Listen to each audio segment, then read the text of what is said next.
Sebab minat lah. Minat je. Bukan in term of minat dengan satu lagi nak berkarya lah. Bukan in term of nak buat duit ke. Duit belakang kira lah. Kenapa kau tak rasa duit tu penting?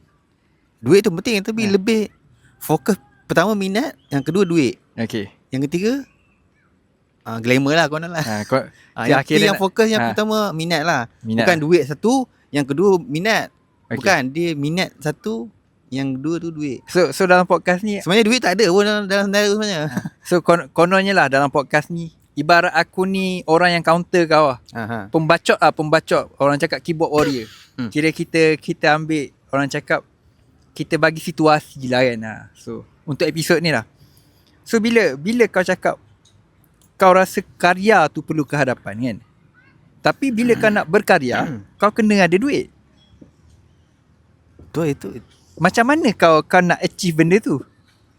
Itu yang tak ada modal tu. Sampai sekarang tak buat filem tu. So tu yang buat filem pendek dulu. Nak belajar kan cara nak buat filem. Belajar pada maksud aku, kalau kau tak mendahulukan duit dalam karya kau, macam mana kau nak hasilkan karya kau? Sebab keutamaan untuk menghasilkan karya memerlukan duit.